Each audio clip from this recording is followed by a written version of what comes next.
if you do not understand white supremacy, what it is and how it works, everything else that you understand will confuse you. And black people are the most confused people on the planet, confused about everything. We're looking at this world around us and we're totally confused. Because that world is made by the white supremacists. And they are the greatest confusers on the planet. They're masters of confusion. How else can you control people over a long period of time without confusing them? It's an absolute must. Otherwise, you have to stand over each individual with a gun all day. The white supremacists don't do that. They stand over them with a gun every now and then. But on a day-to-day basis, they got everybody on automatic. Robots. They got everybody on automatic. Robots. There's a time and a place for dancing and entertaining, but it's not in the middle of a war. What we need is calm and quiet thinking and analysis. See, this is why it is important to read the newspapers. See, this is why it is important to read the newspapers.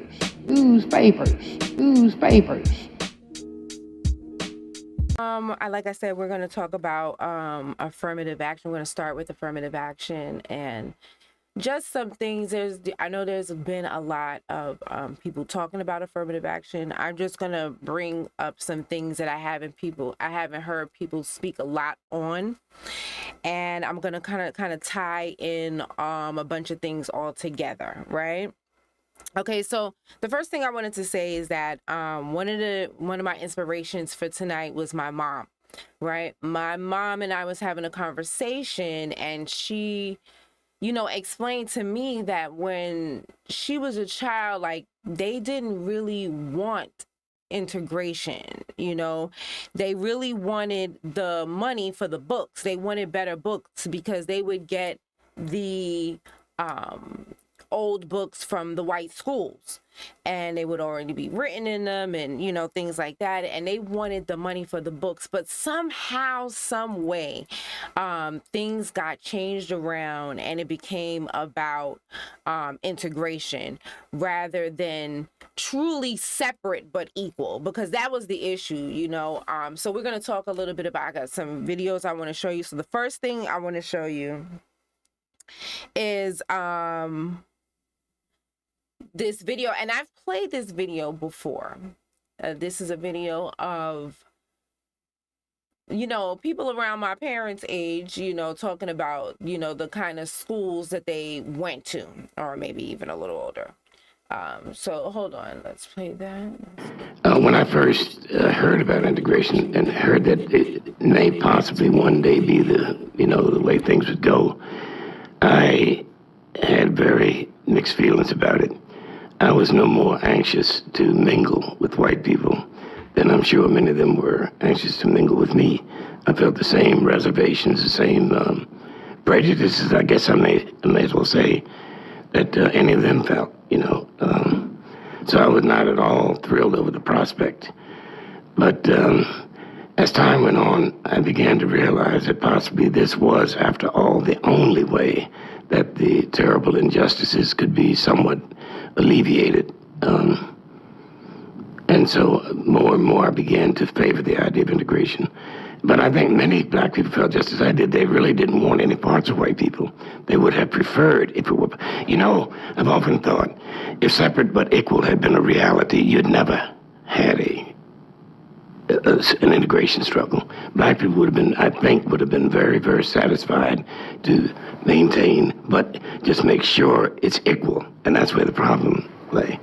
Our Moton High School, a joke, man, with a couple of tar paper shacks, which were unsightly, and compared to Farmville High School. You know, this is the idea of separate but equal.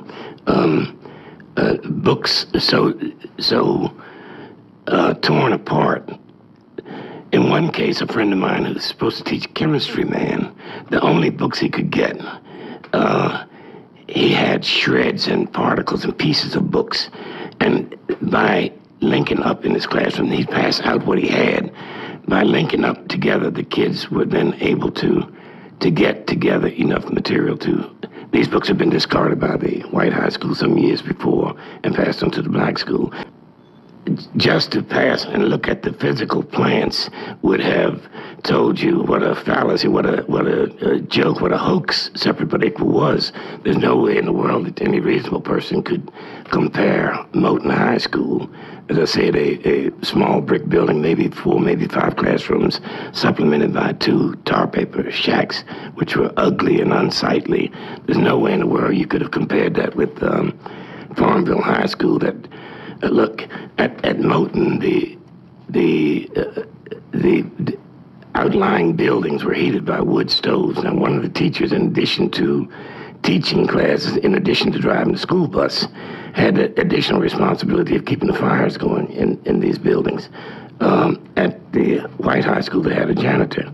You know, the disparity was, just ridiculous. There was absolutely no separate but equal. It was separate, all right, and very unequal. I foresaw, I thought I saw that it might come to bloodshed, and I wondered if it were worth it for any single person to die for something like that.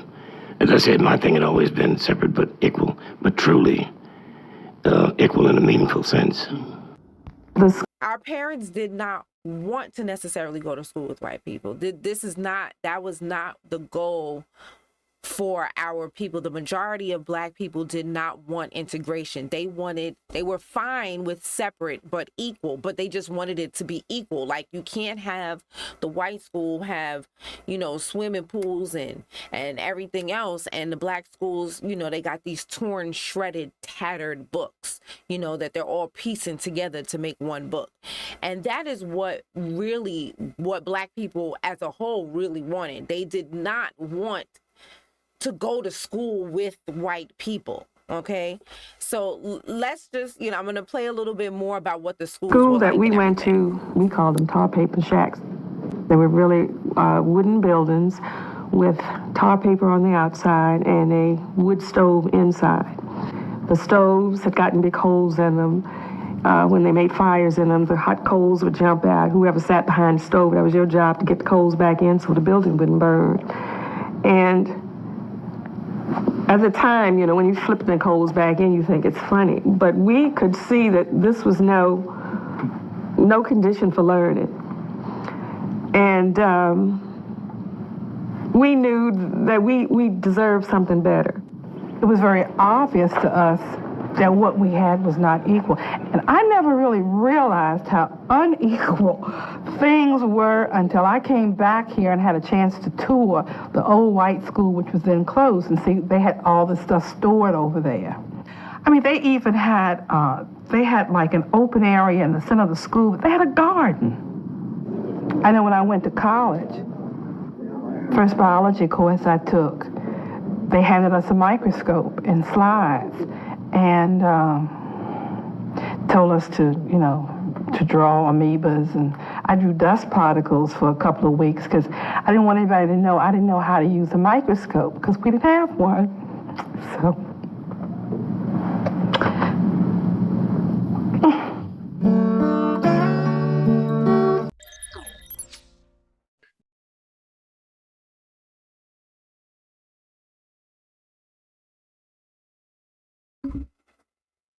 Okay.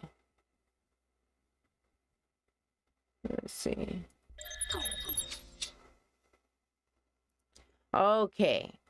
So now the next thing I wanted to do was I wanted to read this passage from this book that I mean, everywhere I went or everyone I was listening to was just recommending this book over, and I just kept hearing it over and over again. And the book is called Negroes with Guns. I was listening to Juan B. He was talking about Negroes with guns, and I was listening to Sister Wani and Professor Alan on the Twitter Spaces. They were talking about Negroes with guns. I was listening to Dr. Short. He was talking about Negroes with guns, and I'm sure Tariq has mentioned that book, Negroes with Guns, over and over. Oh, thank you. You like my earrings, Melrose? Thank you so much. Yes, I make these earrings. You can, purchase them on my website. Anyway, yeah, I did for Black History Month too. I didn't even really think about that. But yeah, I love these earrings. They come in a bunch of different colors. So, yeah. So everybody was telling me to read this book. So I started reading the book. Now, and it was so interesting that, this particular passage came up. In June of 1961, the NAACP chapter of Monroe, North Carolina, decided to picket the town's swimming pool. This pool, built by WPA money, was forbidden to Negroes, although we formed 1/4 of the population of the town. In 1957, we had asked not for integration, but for the use of the pool 1 day a week. This was denied, and for 4 years we were put off with vague suggestions that someday another pool would be built. Okay?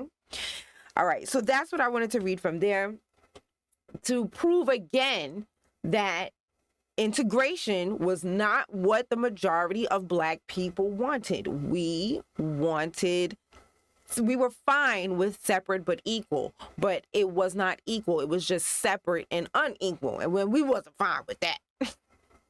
Okay.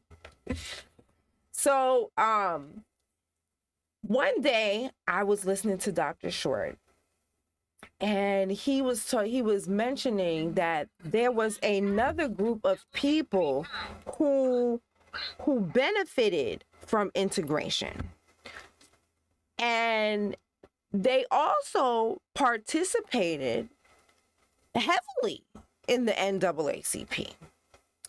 And I'm not going to say who these people are. I am going to let them tell you who they are. Okay? So we're going to play this video. So there was another group of people who gained with integration. And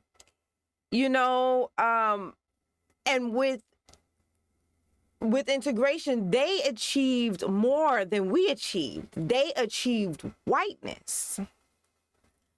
And like I said, I'm going to let them tell you who they are. So we're going to play this one video about who was hiding. And like I said, I'm going to let them tell you who was hiding. Okay, I'm not going to say nothing. Okay, let's get ready. Your mom's parents were both Jewish, but she was raised as a Catholic. Do you know why? She was raised with no religion. When Hitler started. Okay, this is Hedy Lamar's son. Hedy Lamarr was a huge old Hollywood star. She was considered to be one of the most beautiful women in Hollywood at the time. So this is her son speaking. Okay? All right. Your mom's parents were both Jewish, but she was raised as a Catholic. Do you know why? She was raised with no religion. When Hitler started persecuting Jews, everybody saw what was going on. And when Hedy got married to Fritz Mandel, a munitions giant in Austria, they changed their religion on the marriage certificate from Jewish to Roman Catholic. But Hedy didn't wait to be interviewed or arrested or whatever. She actually escaped from their home. Actually, she put on a maid's costume, and she actually sewed jewelry in the lining of her coat, and she escaped out the window and he's talking took about off. how I was she given escaped Hedy's Austria, mother's side family tree, I believe. and it goes way, way back a couple of 100 years. And there was, Moses the tailor and Jacob the banker. So definitely Jewish, but they didn't talk about being Jewish because it was a death sentence, basically. So they just weren't religious, really. Okay. So I just showed you who self-admittedly hid who they were because they could.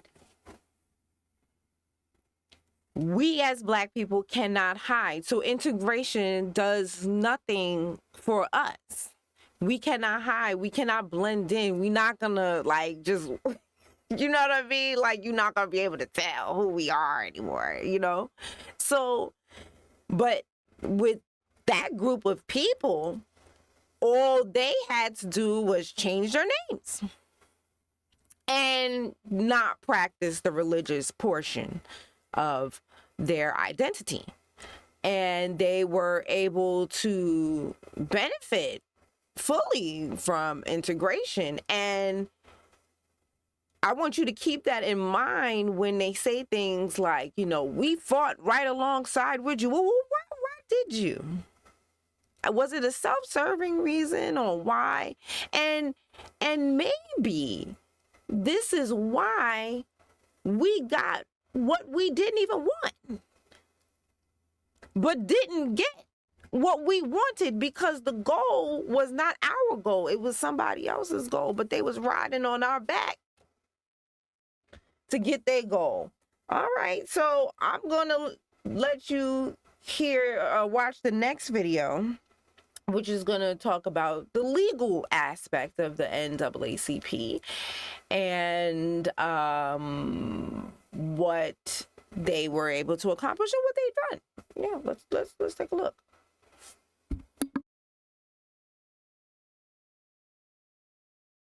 We are in an institute dedicated to history. Could we just talk about what were the most important changes for America and for Jews that lawyers accomplished in the last, what shall we say, 50 years? I want to, the reason I'm asking this question is that I want to walk out of here personally with something that I hold on to. And what I want to hold on to is what was accomplished by the Jewish lawyer contribution here. And I, you know, at this point, it isn't a question of Jewish and it's not a question of lawyer. What was done here? Well, do you want to go first? Do you want me to take a question? No, you go ahead. Let me. Is this an impossible question? Well, I'm going to answer it. To some extent it is, but I want to answer it because this is an institution about history. I want to tell you very briefly about two people, two Jewish lawyers. If you're not a lawyer, I doubt you've heard of either of them. But to me, they're paradigmatic of countless numbers of lawyers who at local, state, and federal level played roles in this. But it talks to the changes wrought about it. If you remember the sequence, Arthur Spingarn, Jewish lawyer, becomes the first legal director, volunteer, but legal director of the NAACP. When he dies, he crosses over with Louis Marshall, one of the founders of the American Jewish Committee, one of the great lawyers in America, very different, by the way, ideologically about the role of economic property rights. Louis Marshall was very conservative, Spingarn was very liberal on those issues, but they both believed in the concept of equal rights under law and that had to be fought. When he dies, when Louis Marshall dies in 1929, a lawyer by the name of Nathan Margold is hired by the NAACP, a Harvard-trained lawyer, to do a study. Okay. Now, you notice I didn't have a picture of him up. Yeah, I couldn't find one. And everything like that was like, I thought I had a picture of him and it turned out to be a picture of Thurgood Marshall. And it was so interesting how they kind of slipped his picture in under his name. And I was like, but why would you do that? I was not able to find a picture of this guy at all. And I find that very interesting. But we heard the names that he said, and I just wanted to let you know why there is no picture of that particular name. Let's keep going. About what the legal strategies of the NAACP should be. Okay. So now,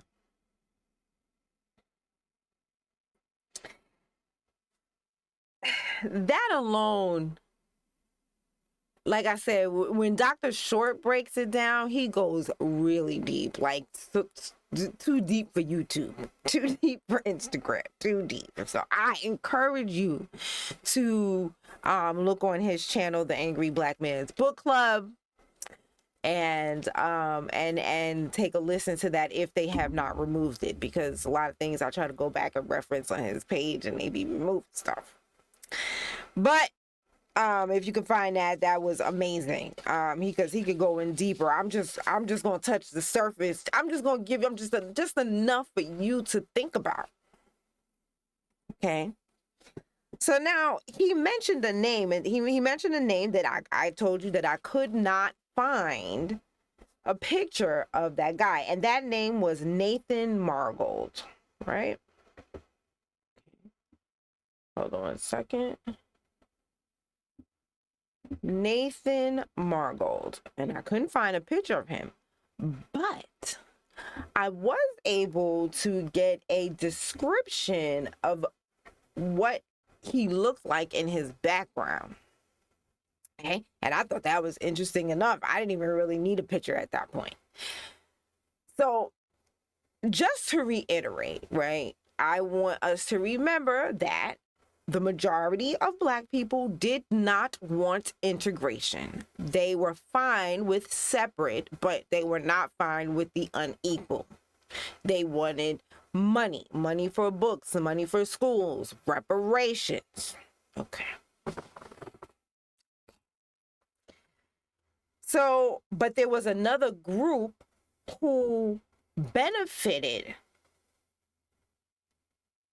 from integration, and their benefit was the ability to be who they are out in the open, because as we saw, they admittedly said that they were hiding who they were and pretending and not practicing their religion, because they were hiding. And how could you hide if there are major differences? They look exactly alike, so they were able to hide. Okay. So they were hiding who they were, and now after integration, they no longer have to hide. But we did not get what we wanted. So let's take a look at some more about we saw how those very same people were very instrumental in the NAACP, an organization which I'm sure you thought, like I thought, was supposed to be about Black people, right? But let's take a look at that. Okay. So now this Nathan Margold, who drew up the blueprint for the NAACP's strategy in the Brown versus Board of Education. So he's the architect. He was born on this day, I'm assuming July 21st. He was born on this day in history in Romania.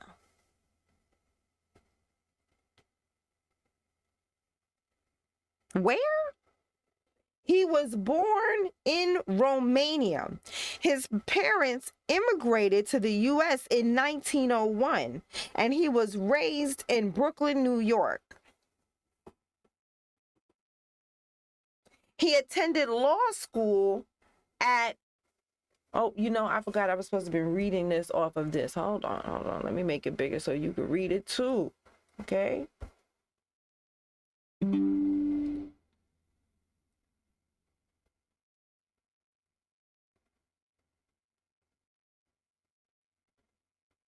Okay, there we go. Nathan, who grew up, the blueprint for the NAACP strategy for universal education, was born on this day in Romania. His parents immigrated to the U.S. in 1901. He was raised in Brooklyn, New York. He attended law school at Harvard, where he served on the Law Review, along with Charles Hamilton Houston, the first Black member of the Harvard Law Review, and later the influential dean of Howard Law School. Did you hear me? So we went from Harvard to Howard Law School. After graduation, Margot served as a U.S. attorney for the Southern District of New York.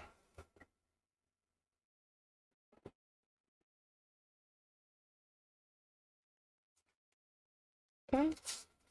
Romania. In 1927, Felix Frankfurter recruited Margot to teach criminal law at Harvard. And he taught there for a year before the law school decided that two Jewish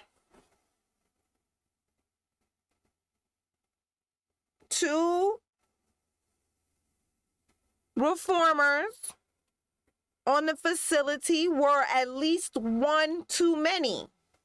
So Margot returned to practice in New York. So let's review. Let's review.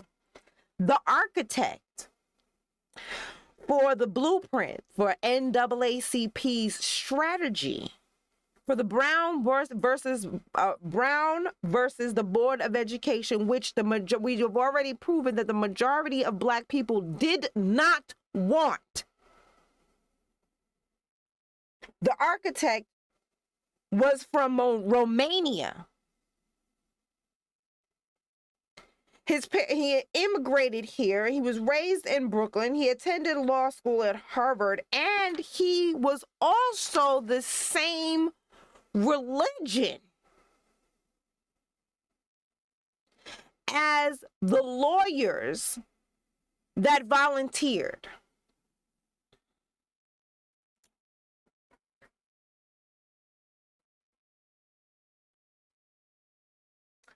Okay.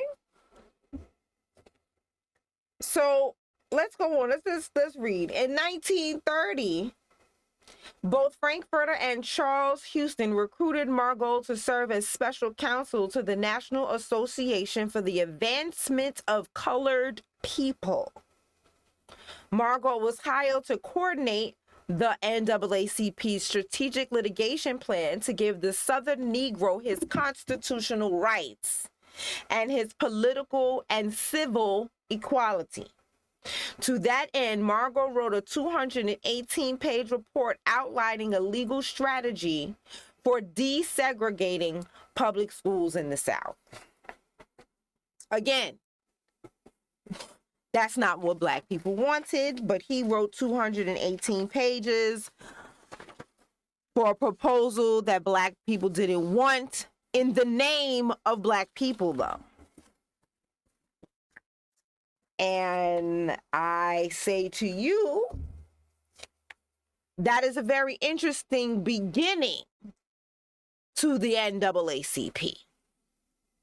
Okay. I also wanted you to keep in mind how the lawyer that was on the stage, how he said that they wanted to do a study. So even back then, they was trying to do these studies. Okay.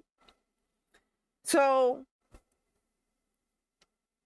I also wanted to read a little bit more about, okay, so I couldn't find a picture, right? And I'm not one to believe everything on Wikipedia, but I just thought that this was interesting. Hold on, let's make this bigger for you.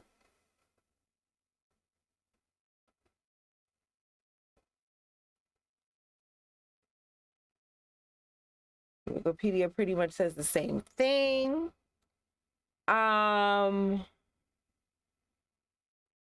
this is the part. This was the part. So when I was looking, because I was like, okay, well, I was trying to see if I could find out who his mama was, who his daddy was. Like, you know, I'm looking all over for a picture. You know, I'm looking, and I can't find one, right? So then I looked at, is it family? So I looked at the references. Let's see. Hold on. Here we go. Let's go down.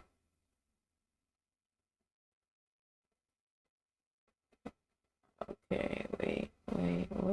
Because there's a part, it's the family part. Early life.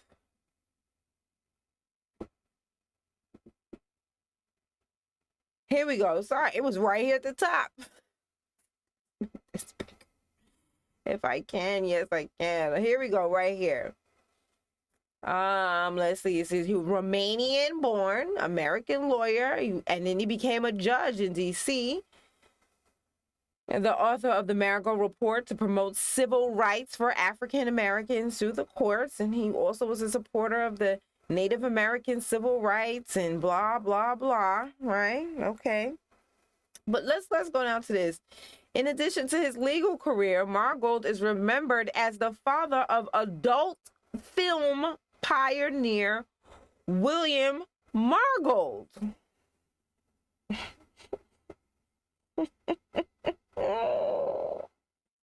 Let me tell you something. Who needs fiction when the truth is so interesting?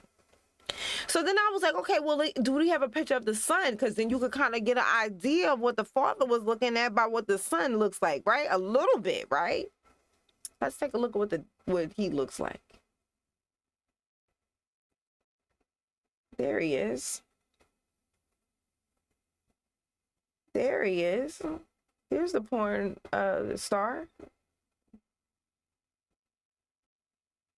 Can I make it any bigger? No, I guess not.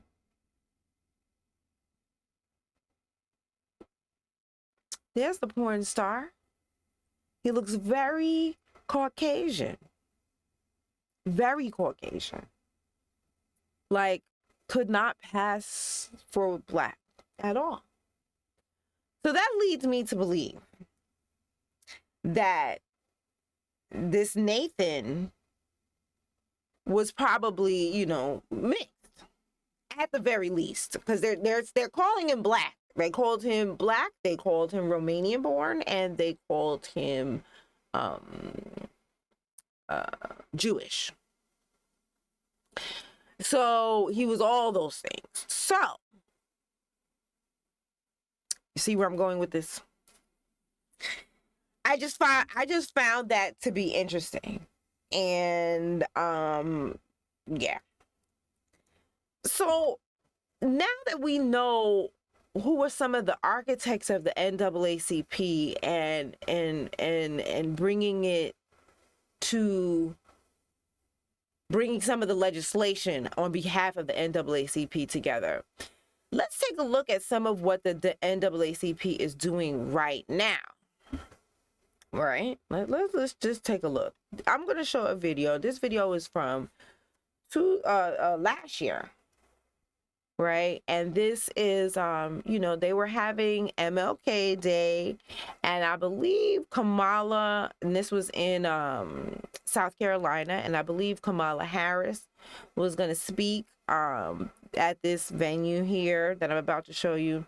And this is how they treated Black people who came with signs with Martin Luther King quotes. Okay, so let's take a look. Signs for reparations have to go. Right, they didn't say anything. I'm not gonna play Facebook. On MLK Day, sign. That is Marcel Dixon, Mr. Marcel. He was running against Clyburn in South Carolina, and he changed. He has brought a lot of clarity to the reparations conversation. A lot of his videos have gone viral for his ability to be able to break it down in a way that even white Republicans are like, yeah, you guys should have that. And I'm always shocked at the response that he gets, but it is so thorough. I shouldn't be, but you know. So let's just let me continue to play. I just wanted to, you know, give Marcel his flowers because I love him. Reparations have to go. This is an MLK quote. Okay, I understand. So we can't say reparations with the NAACP? He said we're coming to get our check. Hey, there's nothing wrong with that. Right. These are reparation signs. The NAACP said we can't say reparations? This is protest. No, that's not. Reparations. No, read the whole sign. Okay, sure is really good words. Are we lying? I don't know if you're lying or not, but it's protest. I promise you I'm not.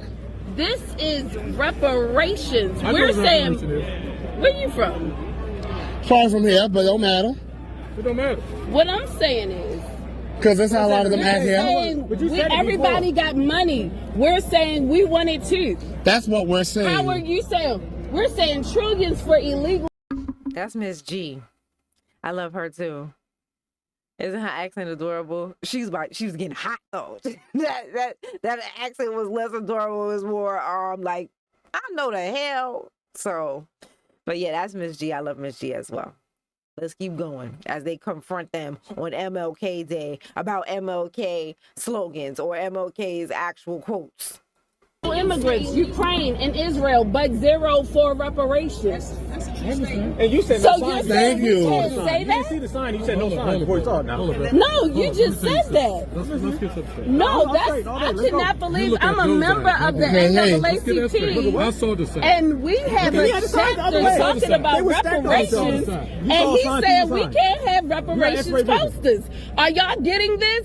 The NAACP is saying that at a Democratic event, we cannot post posters about reparations. When they said that our people are facing zero wealth by 2053, and actually it's in the. Here you go. This is the NAACP. This is an MLK quote. I'm a member. He said we're coming to get our check, like a few weeks before he was killed. No, guys, y'all need to get this. I have no idea what's wrong. We cannot fight for reparations. I ain't coming here calling no one a name or nothing. Reparations. The NAACP just said this. Thank you. I agree. Okay, come on, y'all. Come on, let's go. I'm going to say. I was about to say.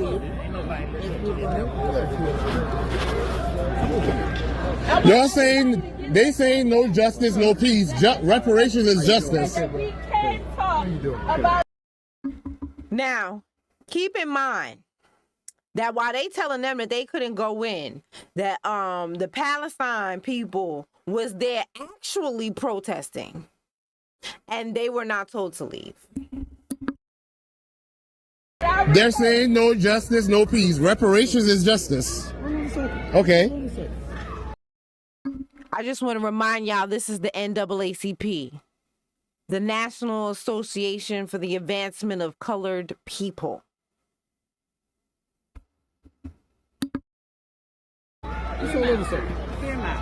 That's unfair. Hey, let's see what we got to say. Hey, come here. Put that down.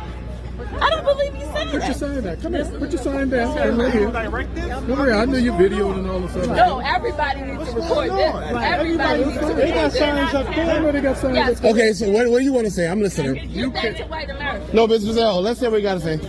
You can't stand out here and get all loud. No, you was throwing us out. You start protesting about Okay, well, we won't be loud. Member of the NAACP, and you're saying, and we have a chapter in Maryland that's fighting for the. I'm a member of the NAACP as well, you know. You can look me up. You know that we're hearing. You just said. We're not going to be loud. Okay. So what's the issue now? Okay, go ahead. No, we're waiting on you to give us our instructions. I can't believe you were about to quietly escort us out of here. Here you go. Okay. She starts screaming. No, you tried to quietly escort us out of here. Okay, Ms. Giselle, no. Let's hear him. We're not going to do that. No. Okay, so come on, what you want to say about the signs? That's not it. Maybe I overreacted. I'm You sorry. overreacted, that's what I'm saying. Oh, that's what it was. Don't start doing all the protesting. Okay. Oh, no, but we would let people know if you were. But MLK was a protester now. Don Martin Luther King Jr. was a protester. There we go. Don Martin Luther King Jr. got loud. No, if you get loud out here, you're going to get it. Well, we not. Okay. Okay, that's what I'm saying. We're not even doing that. So we're not going to be. So, okay, what you want us to do? Just hold the signs, but don't get loud. You can hold the sign. No, we want to Okay. know the instructions because we follow the rules. Okay. Okay. You can hold up your sign. Okay. Thank you. No, you saw it. Mr. Zell, it's okay. We can hold it up. So he saw the signs. Okay. If I'm going to talk, let me talk. So we can hold. Yeah. So, as you can see, the NAACP didn't seem to be standing on MLK's quotes. And when foundational Black Americans came with their signs, they were not allowed to come in. Their signs with MLK quotes on it, they were not allowed to be there. However, Palestine's people, regardless if they're from Palestine or not, were allowed to say what they had to say and do their demonstrations or protests or whatever. Okay. So who is the NAACP really for? If they're not going to uphold the quotes of Martin Luther King, who are they really for? And I want you to keep in mind what we've already seen. We already saw who was the head legal counsel, who they put in charge to write to be the architect, to write the blueprint for the legal strategy. We saw who that was. I've already showed you who that was. So why is it, I think, I'm going to read this one more passage before I even get into that part. I'm going to read one more passage from Negroes with Guns. Hold on. I'm going to read one more passage from Negroes with Guns. And then I'm going to get into that part right there. Here we go. So this is going to be a longer passage that we're going to read here, right? Hi, everybody. This is going to be a longer passage that we're reading here. And this is from the book Negroes with Guns. This book was recommended so many times. I just felt like I had to read it because so many people was telling me to read the book. Okay, so... All right, so let's read this portion, okay? In 1969, Mrs. Georgia... can you still see? Oh, it looks like it's cut off over there. Okay, here we go. That looks better. In 1969, Mrs. Georgia White, a Negro mother of 5 children who worked on in a Monroe hotel as a maid, was kicked down a flight of stairs into the lobby of a hotel by a white guest. He said he kicked Miss White down a flight of stairs because she had been making too much noise while working in the corridor and had disturbed his sleep. When we asked for an indictment, the chief of police, A.A. Mowney, refused our request. Finally, when we threatened to take legal action by bringing the NAACP lawyers, he relented and placed this man under a $75 bond.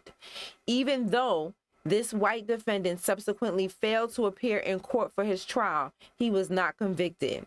That same day, there was another colored woman in the court, Mrs. Mary Ruth Reed. Mrs. Reed was 8 months pregnant.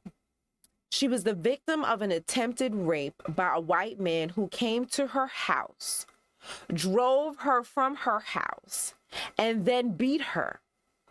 He caught her while she was trying to escape down the main highway and knocked her to the ground. Mrs. Reed's 6-year-old boy was running along the side, and when the white rapist beat his mother, the boy picked up a stick and started hitting the man over the head with it while his mother escaped. She went to a neighbor's house, and her neighbor called the police and gave her aid. The neighbor was a white woman, and she came to court that day with Mrs. Reed. She came and testified that she had seen the defendant chasing Miss Reed and that Mrs. Reed had come to her house in an excited and hysterical state, without shoes and with her clothes torn from her. This testimony required considerable courage on the part of Mrs. Reed's white neighbor. During the trial, the defense attorney arranged for the defendant's wife to sit at his side as if she were also involved in the case. The defense attorney appealed to the jury. He said, "Judge, Your Honor, and ladies and gentlemen of the jury, you see this man? This is his wife. This woman, this white woman, is a pure flower of life. She is one of God's lovely creatures, a pure flower. And do you think that this man would have left his pure flower for that?" And he made it appear as if the colored woman was actually on trial. Then the defense ended by saying, it's just a matter of whether or not you're going to believe this woman or this white man. Judge, Your Honor, this man is not guilty of any crime. He was just drinking and having a little fun. The man was acquitted. Miss Reed had several brothers who wanted to kill her white attacker before the trial began. But I persuaded the writer of the book. I persuaded them not to do anything. I said that this was a matter that would be handled legally and that we would get a lawyer, which we did. We brought a lawyer all the way from New York who wasn't even allowed to take the floor in court. So I was responsible for this would-be rapist not being punished. The courtroom was full of colored women, and when this man was acquitted, they turned to me and said, "Now what are you going to do?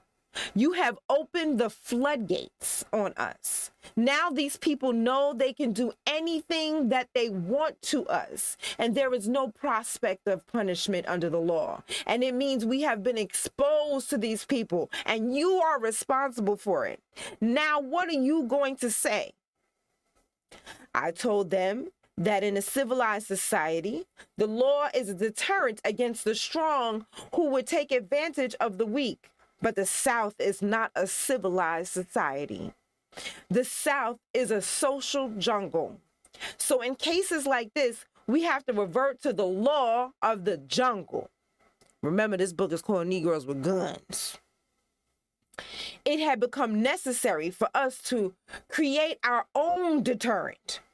I said that in the future we would defend our women and our children, our homes and ourselves with our arms. That we would meet violence with violence. My statement was reprinted all over the United States.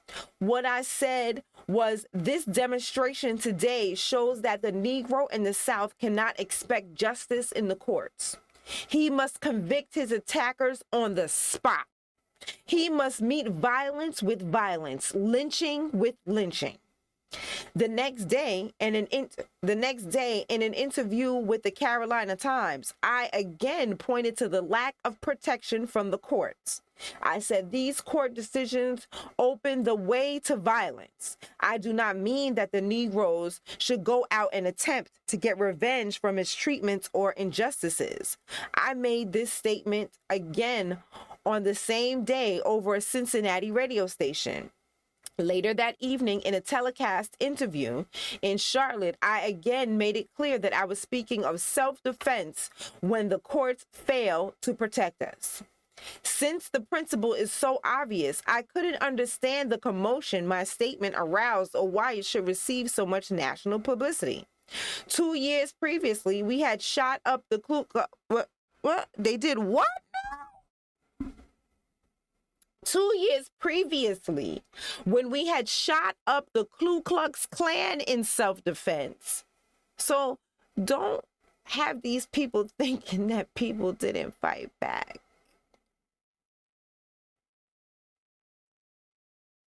2 years previously, when we had shot up the Ku Klux Klan in self-defense, Not a single white newspaper in America reported the incident. This is why there's not much evidence of these things. We were only serving notice that we would do more of the same. That Negro self-defense was here to stay in Monroe. So I didn't feel like we were doing anything new. I realize now that we were establishing a principle born out of our experience, which could and would set an example to others. Looking back, it is clear that racists made a big error in publicizing our stand, even though it caused me and my family a great deal of suffering. The result has been to force a debate on the issue. It also shook up the NAACP considerably out of its timid attitudes and forced an official reaffirmation from the NAACP of the right of the Negroes to self-defense against racist violence. So again, we have evidence of the NAACP not doing what the people actually want, not siding with the people on what they actually want. And I'm going to read just one more paragraph from the next chapter, because I just want to drive that point home. Yeah, I only have one more paragraph. Until my statement hit the national newspapers, the national office of the NAACP, the National Association for the Advancement of Colored People, had paid little attention to us. We had received little help from them in our struggles and our hour of need. Now they lost no time. The very next morning, I received a long-distance telephone call from the national office wanting to know if I had been quoted correctly. I told them I had. They said that the NAACP was not an organization of violence. I explained to them that I knew that, and that it was not an organization. I explained that I knew that it was not an organization of violence. They said that I had made violent statements. I replied that I made these statements as Robert Williams, not as the National Association for the Advancement of Colored People. And they said that because I was an official of the organization, anything that I said would be considered NAACP policy, that we were too close together. I asked them why, if we were so close together, they hadn't come to my rescue all this time when I had been when I had been the unemployed victim of the Klan's economic pressure. And when I had all of my insurance canceled as a poor insurance risk, I asked them why they hadn't and didn't then consider our closeness. So that's just another example of the NAACP and who they are actually with. So, you know, after all of these things, it started clicking in my mind, right? It started clicking in my mind that it's in the name. It's in the name who they are for, because they are not for Black people, or at the time we were called Negroes. How come it wasn't called the Negro Association for the Advancement of, I don't know, how come, or the National Association for the Advancement of Negro People? Why was it colored people? And I submit to you that from the inception, the NAACP was for colored people, not for Negroes. I am a Negro. Not for Black people. And I think that is the issue. So I want to remind you really quick of what, again, I just want to show you proof again. Like, I'm not just pointing my finger at the NAACP, you know, just because I want to, and, you know, I want to talk bad about, it's just when you start laying everything out, it starts making sense, right? I don't even have to go too deep. Like, I don't. It just makes sense. Like, because I haven't even touched on the boule or any of that. I'm just speaking of one group of people who benefited the most, who was the head of the legal department at the NAACP, the National Association for Colored People, not Negro people. Okay? So I just want to show you some more proof. Now, the clip I'm about to show you is from this documentary. It's called Jazz on PBS. It's 10 parts.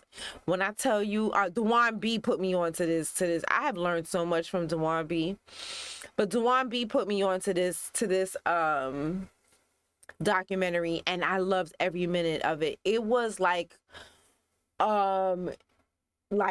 a history lesson, like in music, but it just went along for so long, and it was like a time capsule. It was amazing. So I recommend that you check that out on Amazon Prime with your PBS.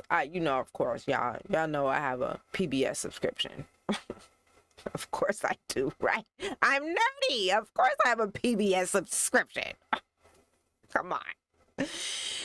But yeah, you need a PBS subscription to watch it, but it was amazing, right? Okay. So I just want to show you this clip from this. Just a little short clip. Okay, here we go.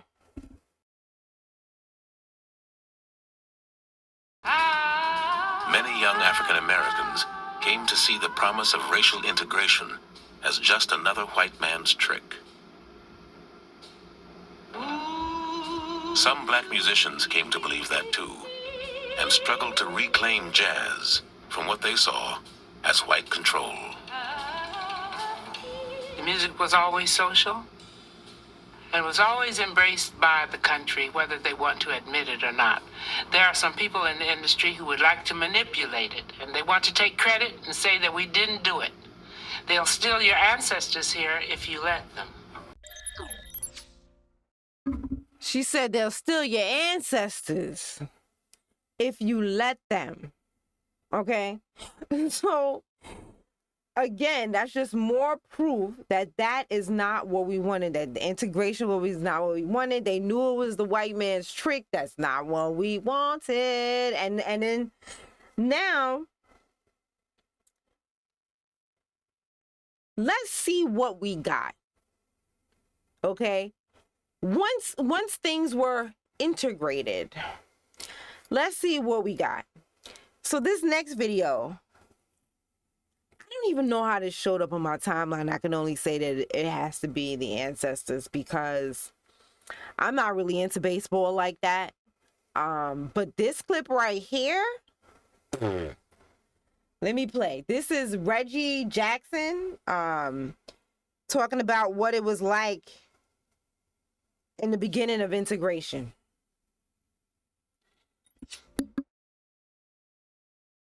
Reggie, the baton has been passed for over a century here. We've been talking earlier about if it wasn't for the Willie Mays, the Jackie Robinson, the Reggie Jacksons, the three of us wouldn't have an opportunity to play. How emotional is it for you to come back to a play that you played with one of the greatest teams around? Alex, when people ask me a question like that, it's like coming back here is not easy. The racism that I played here, when I played here, the difficulty of going through different places where we traveled. Fortunately, I had a manager and I had players on the team that helped me get through it. But I wouldn't wish it on anybody. People said to me today, I spoke and they said, you think you're a better person, you think you won when you played here in Concord. I said, you know, I would never want to do it again. I walked into restaurants and they would point at me and said, can't eat here. I would go to a hotel and they say, then can't stay here. We went to Charlie Finley's country club for a welcome home dinner, and they pointed me out with the N-word. He can't come in here. Finley marched the whole team out. Finally, they let me in there. He said, we're going to go to the diner and eat hamburgers. We'll go where we're wanted. Fortunately, I had a manager, Johnny McNamara, that if I couldn't eat in the place, nobody would eat. We'd get food to travel. If I couldn't stay in a hotel, they'd drive to the next hotel and find a place where I could stay. Had it not been for Raleigh Fingers, Johnny McNamara, Dave Duncan, Joe and Sharon Rudy, I slept on their couch 3-4 nights a week for about a month and a half. Finally, they were threatened that they would burn our apartment complex down unless I got out. I wouldn't wish it on anyone. The year I came here, Bull Connor was the sheriff the year before. And they took minor league baseball out of here because in 1963, the Klan murdered 4 black girls, children, in 11, 12, 14 years old at a church here and never got indicted. They were from the Klan. Life magazine did a story on them like they were being honored. I wouldn't wish it on anyone. At the same time, had it not been for my white friends, had it not been for a white manager, and Rudy, Fingers, and Duncan, and Lee Myers, I would have never made it. I was too physically violent. I was ready to physically fight I'd have got killed here because I'd have beat someone's ass, and you'd have saw me in an oak tree somewhere. Reggie. Okay. Now, he talked about how he wouldn't have made it without the white coach, but understand that they were all making money off of him. Okay, remember that they wanted to integrate the baseball teams because the Negro leagues had the fun, had the talent. Their games were more interesting than the white leagues, and the Negro leagues were making more money. That is the reason why they integrated the Negro leagues, the Negroes into the white leagues. So they weren't trying to be nice to him because they like him. And I'm not here to sit there and say whether they do or they don't. I do know that they had a financial vested interest in him not leaving the team, in him making it through to the end, in him helping to bring that black talent and that black money from the Negro leagues right on over to the MLB. So I do know that. But, he feels like they looked out for him. I'm not here to sit here and tell him that his experience is wrong. But I do know that, they had a vested interest in things going well. So I wanted to talk about who's sitting up there with him right here. So here, I believe this is David Ortiz. Reggie Jackson is a foundational Black American, and as you can see, it was not easy for him. And he took all of that bumps and bruises, whatever, and whatever psychological damage he went through, and look who is sitting up there with him. Both of them are Dominicans. I thought that Alex Rodriguez over here was Puerto Rican, actually. Maybe I thought that because he was with J-Lo. Maybe I just assumed he was Puerto Rican, but he's Dominican. So I find that very interesting that, we have sit here and we have this black man who's sitting here talking about his black experience. And then we have two people whose ancestors fought not for that opportunity, but they're the ones that's benefiting from it.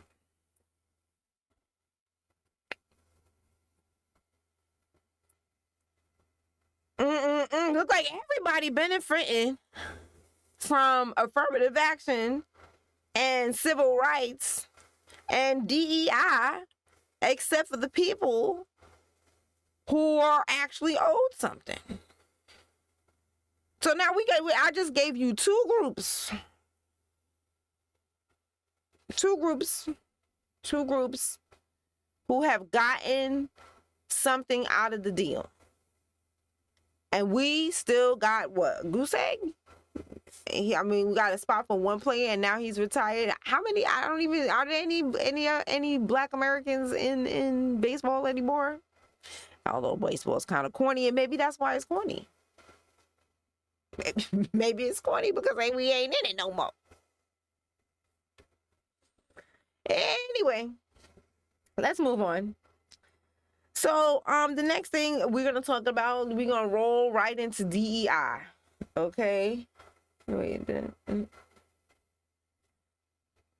we're gonna go. I have a little piece to show you on DEI, and so Thorough Black Talk, Sister Keisha from Thorough Black Talk is the one who posted this video. I don't know who this lady is, but she sure did break this down.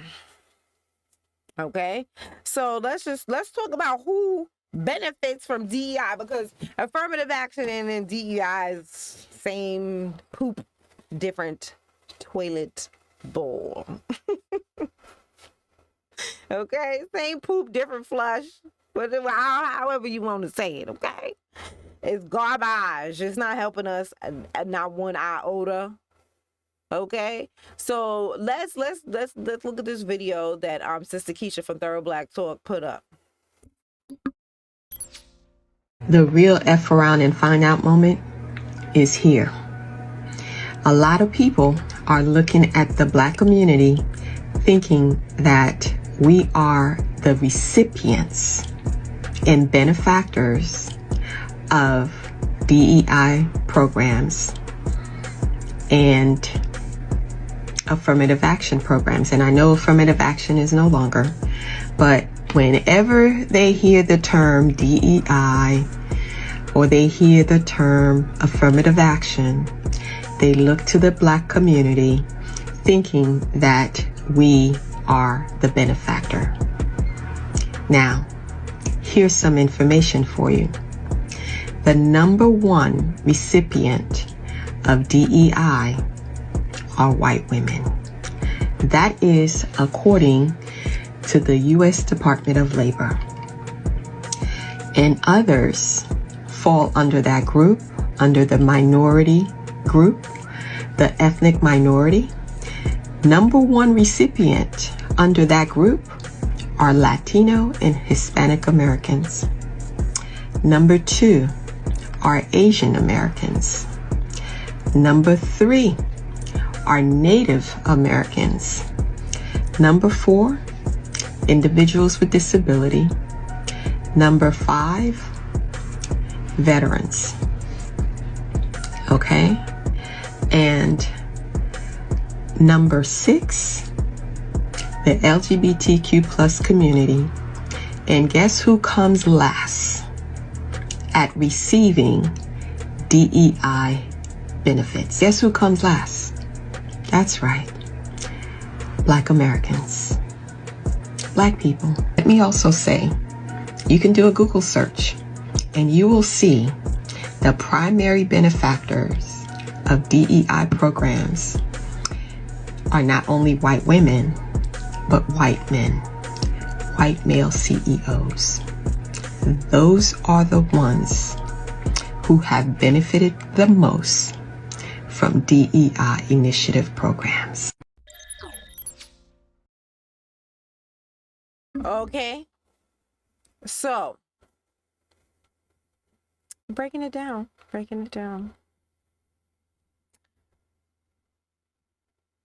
The architects, the blueprints, the people who made, wrote, created the blueprint for Brown versus Education, which is the foundation for integration, was not us. And it benefited them more than it benefited us. And now the affirmative action has morphed into DEI, and now white women have found their Gucci-footed boots Because Bill Burr said that have put their Gucci food in there. They didn't kick that boot in there. Now they are DEIs. We got everybody seems to be benefiting from but us. Everyone. So the next thing, I just wanted to read this article. It's a small article, a little short passage from this CNN article that I thought was very interesting. Here we go. There we go. Okay, CNN, DEI programs benefit many groups, not just Black and brown communities. So we're just going to skip all the way down. These ads be pissing me off. Okay, right here. White women, let's make it bigger because you probably can't read that.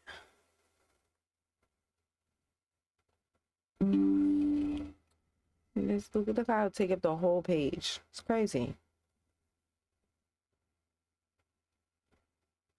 White women have been the biggest beneficiaries of diversity programs. I can't read. Okay. Oh, I actually made it better.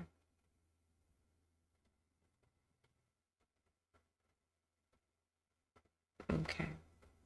White women have been the biggest beneficiaries of diversity programs in the workplace, experts on DEI say. Many companies, I wanted to skip that part. White women have taken advantage of these programs, which in turn have helped their careers, Lichtenstein said. I think white women oftentimes don't recognize how much DEI initiatives have impacted their ability to rise in leadership levels and have a more equitable playing field, Lichtenstein said, okay?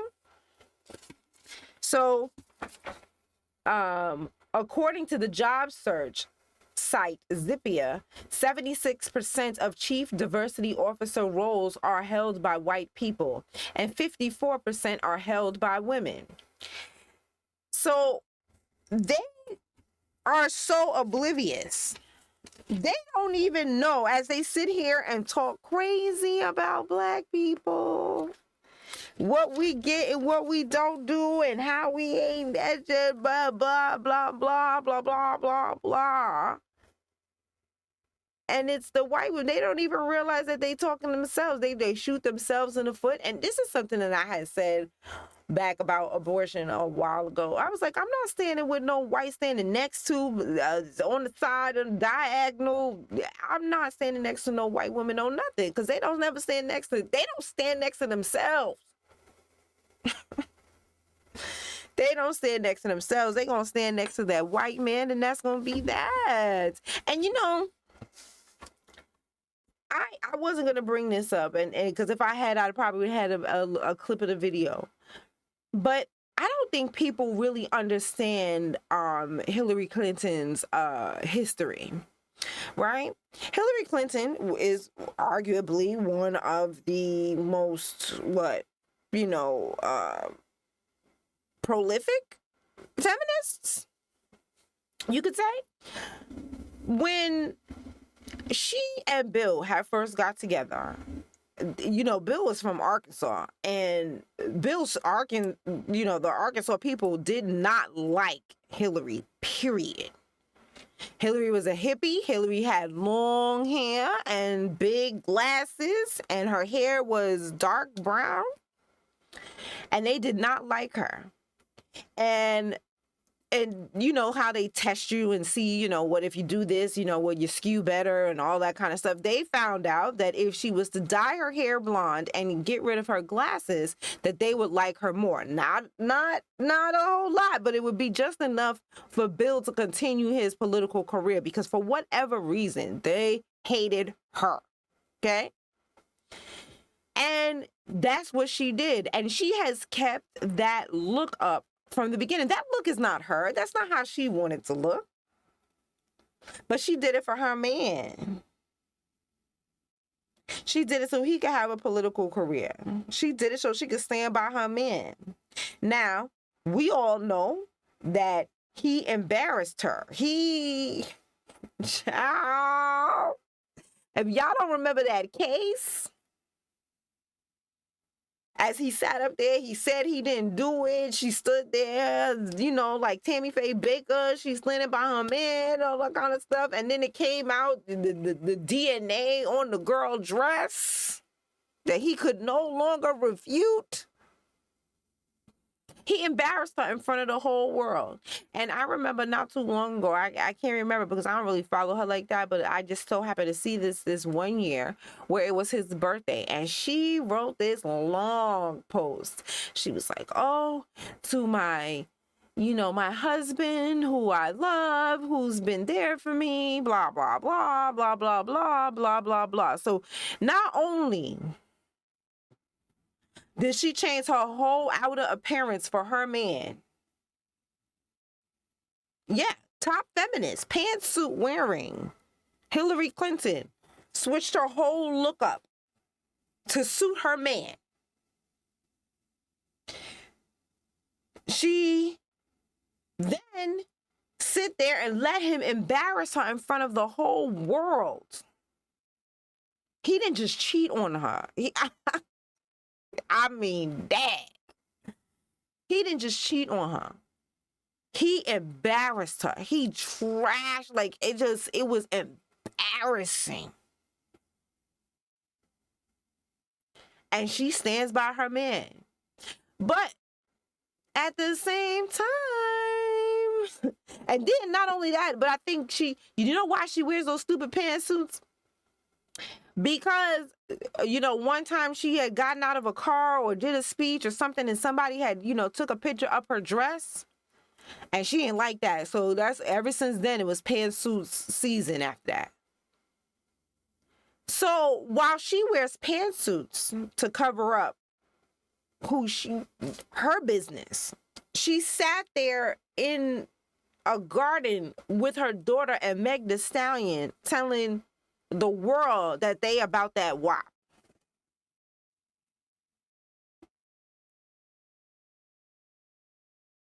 She preaches this feminism to the world. But like I said, when her man needed her to to cut her hair and dye it blonde, like the blonde bombshell he wanted her to be, she did what she needed to do. She fell in line and she's been in line ever since. She ain't never switched the hair up and got her glasses back. And nope. She threw all that hippie stuff is gone.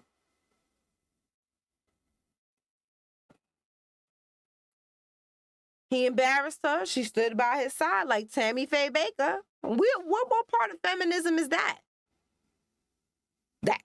That's not the feminism that she's feeding the world. But if you look, and I don't see how that's not obvious for people. I really don't understand how that's not obvious for people because it's so obvious to me that she's really, really fake with this feminism garbage. Okay, so let me see. Let's continue because I really wasn't expecting to go there with the whole feminism thing. I really wasn't. That wasn't part of the program tonight. But you know, the spirit led me. So, you know, we goes where the spirit goes. So I'm gonna show you this clip with Dr. Claude Anderson. Okay. Critically analyze all the schemes, techniques, tricks, laws, public edicts, everything that the dominant white society did to socially engineer you into the lowest level of a real-life monopoly game. You've been sold into it. You have no substantive leadership. The leadership you got right now is totally committed to what they set up under the benign neglect policy, which means let's fabricate all these other groups to take away the benefits that black folks should be getting. Let's give it to them. We'll fabricate new groups and call them fabricated classes. We're now come up with things called minorities, poor folk, people of color, diversity, multicultural, and gays. Those are fabricated classes. Now, I wrote the first affirmative action plan in 1970 for the state of Florida. When I was over education for the state, I did not write it for minorities. I didn't write it for gays and humpbacks and lesbians and midgets. I wrote it for black folk. So here's somebody who actually wrote the first affirmative action laws. And he's saying that he did not write it that way. It was changed and doctored and made for humpbacks and everybody else. Okay? So as is made for all that, he called them fabricated classes. So as is made for these fabricated classes, I just want to bring to your remembrance, because I've talked about this before. This isn't the first time. I've talked about this before. Let's see. We're going to go to... here we go. No, this one first. This one. So this is an article out the Times. Okay. And we're not going to read the whole thing because it's kind of long.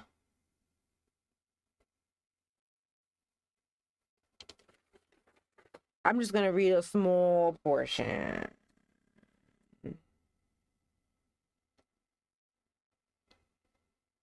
Here we go.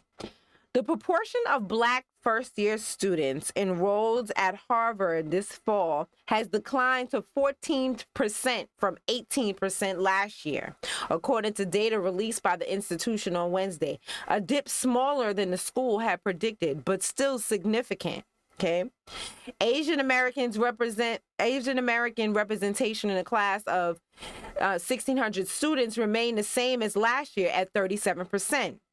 Hispanic enrollment has gone up to 16% from 14%. Harvard did not report the share of white students in the class, consistent with the past practice, and it's hard to make inferences because the percentages of students not disclosing race or ethnicity on their applications doubled to 8% this year from 4% last year. Now, that sounds like they're saying that, because they ended affirmative action, that, the amount of Black students that could qualify to be there was not, right? That had gone down because, we're not as smart. That's what they're trying to say. That's what they're trying to say. If we don't have, affirmative action, then that's exactly what's going to happen, right? Right? Oh, well. Let's take a look, because this article says, and this is the Harvard Crimson, okay? This article says, experts are confused by Harvard's race data, and here's why. Now, we're going to go all the way down. We're going to skip down because I'm only going to read the important parts, but I always add the links to everything on my YouTube. Hold on. Here we go.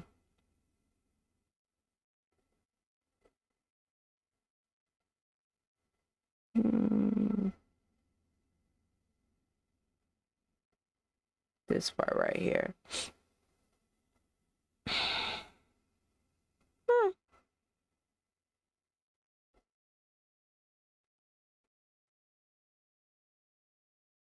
He added. Something is missing. Okay. It's supposed to go, when I saw the numbers, blah, blah, blah, representation, it introduced, I think for many people, an element of confusion. That's so crazy, but I'm gonna read it from this paper. Must have got cut off here. The college reported in its press release that out of those who chose to share their race in the class of 2027, 18% of students had identified as Black, 37% is Asian, and 14% is Hispanic, and 2% of Native American, and less than 1% is Native Hawaiian. However, this is where it picks up right here. However, When members of the class of 2027 enrolled in May 2023, the college had announced that 14.1% of students identified as Black. So the number was the same. They tried to make it seem like, that we had lost numbers due to affirmative action. You see how they skewed the numbers? They tried to play with the numbers. And I want to remind everybody that the whole reason that this is an issue or a question or whatever it is because the Asian students felt like that Black students were taking spots away from them, not realizing that it was the legacies that were taking the spots. So because they felt like that, they decided to challenge affirmative actions, or they let white folks use them to challenge affirmative action. And then now they have even less Asian students than they had before, and it serves them just right. I think that's hilarious.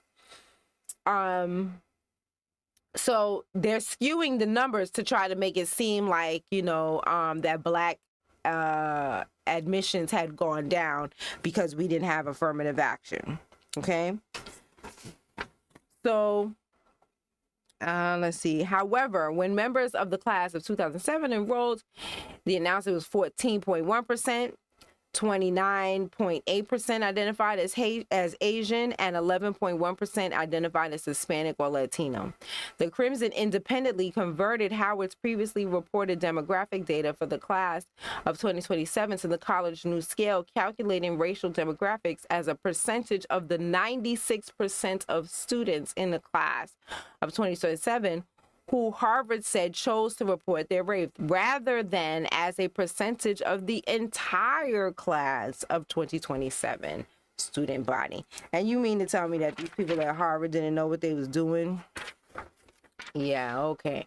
So with this methodology, the numbers shared by the college may suggest that out of those who chose to report their race, approximately 14.7% of the class identified as Black, 31% as Asian, 11.6% as Hispanic, and 2.4% as Native American. Several percentage points difference from what the college reported Wednesday. So like I said, they knew what they was doing. They was trying to make it look like. So again, all of these people are hopping on our backs and receiving benefits while we get nothing, while we get the blame, while everybody gets to look at us and say, why you guys don't pull yourself up by your bootstraps? You guys are living in the country that gives everybody everything. Yeah, but they don't give that to us.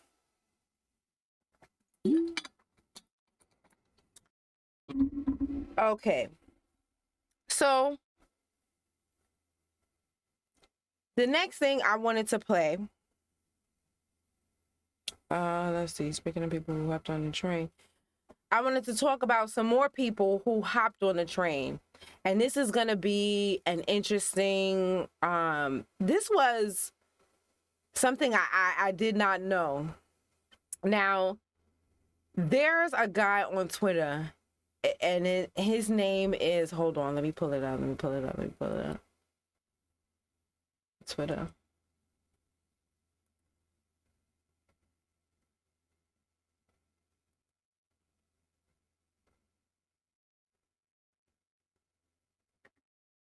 Forgotten Latino History, right? And he posted this video. So I want y'all to hear.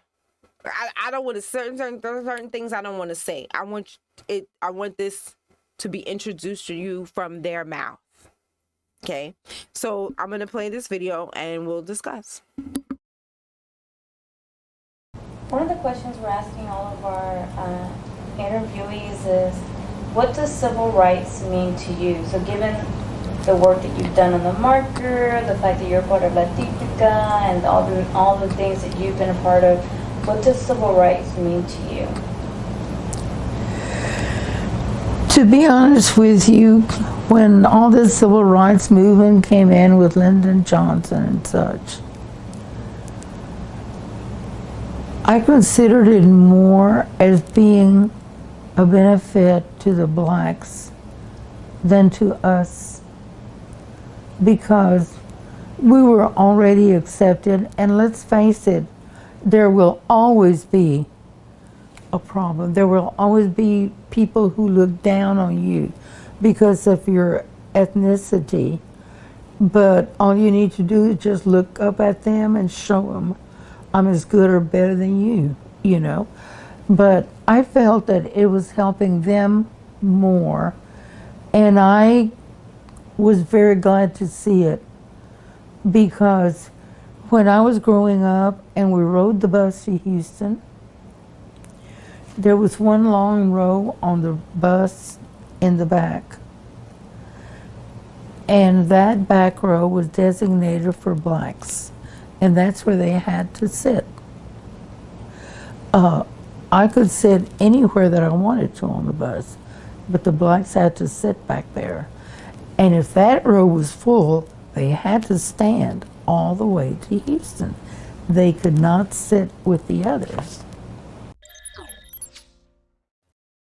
So that was a Hispanic woman talking about she had civil rights.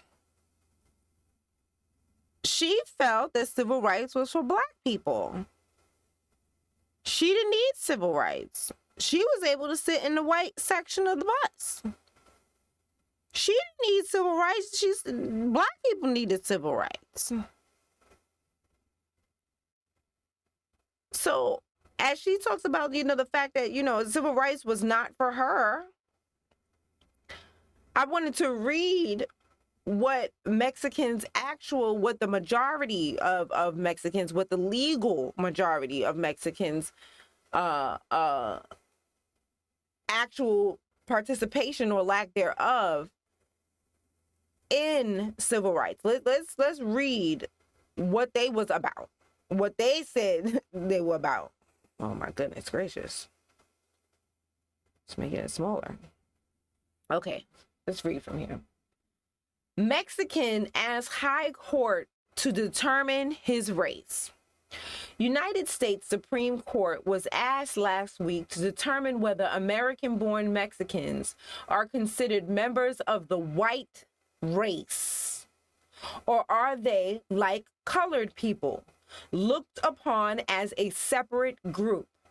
The question arose in the case of Pete Hernandez, an American citizen of Mexican origin, who was convicted in the courts of Texas and sentenced to life imprisonment for murder. Hernandez claims that he was convicted with malice because no persons of Mexican descent were permitted to serve on either the grand jury or the petite jury, thus denying him equal protection of the law as guaranteed by the 14 Amendments of the Constitution. A move to quash the indictment made against Hernandez by the grand jury of Jackson County, Texas in 1952 was overruled. The conviction in this case was affirmed by the Texas Court of Appeals in June of that same year, and a motion for rehearing was denied the following in October. The state contended that Mexicans are white people. I'm going to read that again. The state contended that Mexicans are white people and are entitled at the hands of the state to all the rights, privileges, and immunities guaranteed under the 14th Amendment, so long as they are treated the guarantee of equal protection has been accorded to them. So Mexicans are white. And this is from the Texas Hernandez versus Hernandez case, was reported in the Baltimore African American in January 19th, 1954. So this is right before the civil rights movement.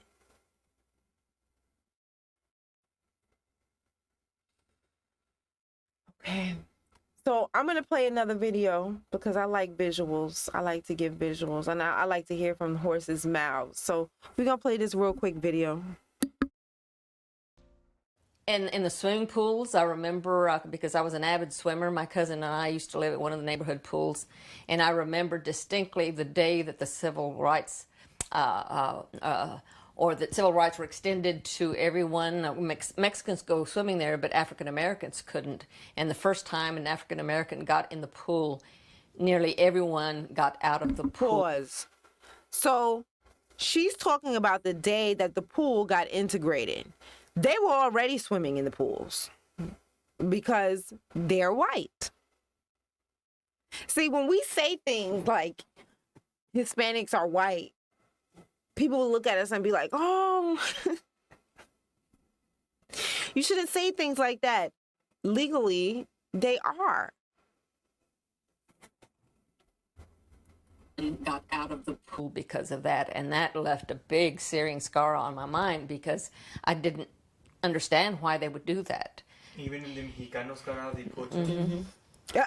He Because said there'd never been even a the black Mexicans allowed. got out the pool. He said yes. She said yes. Even the Mexicans got out of the pool. So as soon as the day that they integrated the pool and the Negro got in the pool, everybody got out and emptied the pool. I used to live at one of the neighborhood pools, and I remember distinctly the day that the civil rights, or that civil rights were extended to everyone. Mexicans go swimming there, but African Americans couldn't. And the first time an African American got in the pool, nearly everyone got out of the pool because of that. And that left a big searing scar on my mind because I didn't understand why they would do that. Even the Mexicanos got out of the pool. Because there'd never been a black allowed to swim in the public swimming pools, and these are public pools. So they were allowed to be at the pool. We were not. So when they say things like Juan Crow, what are they even talking about? Like,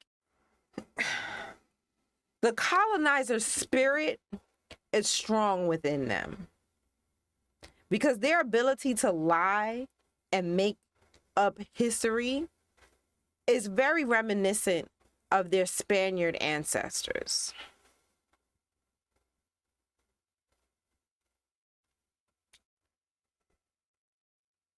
So, okay, one more video. I wanted to play one more, and then I wanted to show you something. Yeah.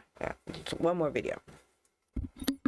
So, remind me, the name of the high school you went to? Roy Miller High School. Roy Miller. What was Roy Miller like? I became the first Hispanic cheerleader there. Really? What year about? 51. Uh-huh. Mm-hmm. Wow. Yeah. So, in other words, Roy Miller wasn't exactly integrated. No, I didn't know when the blacks joined Miller High School, because when I was there, they didn't go there. And let me backtrack a little bit. Mm-hmm. When we moved to the Navarro Housing Project, we used to play, it was during the summer, so there was a lot of black kids there. And then here on the side of the tracks, on the other side of the tracks were the military trailers, because we were training pilots here. Mm-hmm. And they were all white. So they became friends with my mom through the fence, the ladies did, and the kids would come over and play with us on the playground. So we were a tri-ethnic group playing together during the summer. But then when school started, all my white friends were there and we were there, but the black kids weren't there. And when we came, one afternoon when they came to play with us again at the park, I said, "Where were you?" And they said, "We went to school." "No, you weren't there. Don't lie. We didn't see you." Says, "Yes, we did." "No, you didn't." A girl was named Aisha, I think Aisha, and her brother. And they said, "We did go to school." I said, "Where did you go to school?" "School's right here. You live across the park," because they lived on the other side of the park. And I said, "You didn't go to school. Don't lie." They said, "Yeah. What school do you go to anyway?" And they said, "Oh, we have to walk." "Walk where?" "Solomon Coles." I said, "Where is it?" "It's way across town." "Well, why can't you come here?" "Because we're not allowed to." And I said, "Who says?" He said, well, parents said we can't go there with you. And I went home and I told my mom, I said, Mom, how come Aisha and her brother can't go to school with us? They go all the way across town. They had to walk that far. And they live just across from the park. That's not right. And my mother said, they won't allow them to do that. I said, who is they? And mom said, the law. What law? My mom said, there's laws that tell you what you can and cannot do. And here these children can go with you. But Mom, that's not fair. He said, I know it's not fair, but that's how it is. And I didn't know that till that time. This is the first time you found out about segregation. It's a concept. Because we were going together with the children from the military families. They were white, and we were all Hispanic in the housing project. And the black children live across the park on the other side, just 2 blocks away. And I didn't understand it till my mom told me that. So there you see, not only were they allowed to sit on the bus wherever they wanted to sit, they were allowed to go to white schools. They were considered white in every way. We saw that they went to court, and even the court determined that they were white people. That's this article here. So I want you to see what their stance was on integration and everything like that. Hold on. Where's the one I'm looking for? Here it is, right here. Okay. This is a picture. And I'm going to read what it says. Description. Then we'll move back up. Students of, should make it bigger. Students of Fremont High School, scene of an anti-Negro demonstration, are shown as they tried to get in school today. They were refused entrance according to school authorities unless they were accompanied by their parents. So let's scroll up and see these faces. So these are Hispanics having an anti-Black, anti-Negro demonstration. Okay.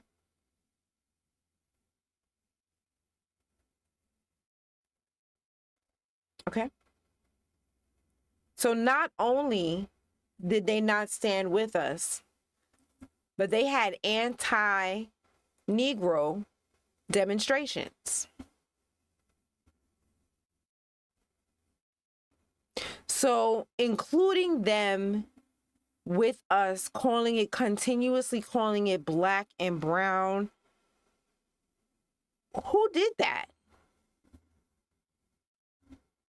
Who did that? Because in the 50s, they were already considered white. We already looked at those videos. They were considered white. So those are Mexicans. Let's see what how the Puerto Ricans felt. Okay, here's an article. Let me see. Yeah, here we go. Here's an article right here. It's called, this is as big as it's gonna let me get it. Are Puerto Ricans white or colored? Okay. New York City Health Department said last Wednesday that a Puerto Rican is white if he says so, and colored if he says he's colored. The department was asked whether it carried all Puerto Ricans as white in its statistics. A spokesman for the agency said the department simply asks a Puerto Rican whether he is white or colored and accepts what he says is true. He added the great majority of Puerto Ricans classify themselves as whites. The question came up when a colored couple sought to adopt a Puerto Rican baby. Health records listed the mother as white, and when this was learned, the welfare department is reported to have blocked the adoption. In order to have the baby adopted, the Puerto Rican mother is said to have then changed her color on the records from white to black, and the adoption was successfully carried through. The health department official said colored families are not permitted to adopt white babies. Now that was from a 1949 article in the Washington Afro-American. So here we see that not only were Mexicans considered white, but Puerto Ricans were considered white, or Puerto Ricans could be considered something colored, but not Negroes. And again, the NAACP is what?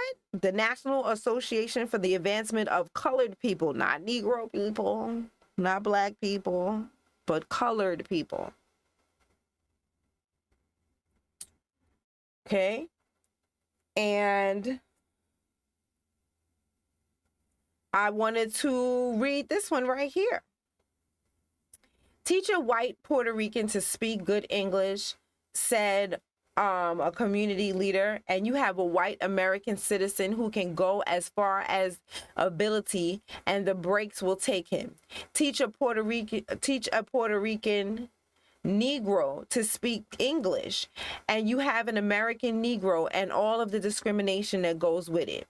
Some Negro Puerto Ricans hurt and bewildered by the treatment they receive here, rebel and refuse to learn English. They cling to their Spanish as a badge of distinction from the American Negro. To let them know, I know black. I know black. I'm something else. I'm not the same as them. Okay? Don't treat me like them. I may have the same color, but don't treat me like them. So I love this picture because it just basically that's what this whole thing is about right here. Uncle Sam is out here giving out pieces of the pie. White women are in the front, white men are in the second, Latinos, white gay, Asian community. Oh, the white Latino's right there. And the black person's all the way in the back. Look, everybody got a nice, healthy slice, but by the time it gets to black people, it's crumbs. Okay. Now, this next article I want to read, right, is about Reconstruction, because I don't think that people understand, like, because we're in Black History Month, right? So that's part of the reason why I wanted to do this, because I think that it is important for us to know this type of history, because it's just little tiny facts that people are just kind of sweeping under the rug, and then they're lying to us about what really happened, you know? And when you see things all together, and like I said, I haven't even listed everything because I don't know everything. I'm just listening to you recent things that I have learned. And I hope that I did a good job of letting you know everybody that I learned it from in the books and the documentaries or whatever. Right. So this article, the next article that I want to read is about Reconstruction. So this is the time right after the Civil War. So we're talking about the Emancipation Proclamation was written in 1865. So we're talking about after then. Okay.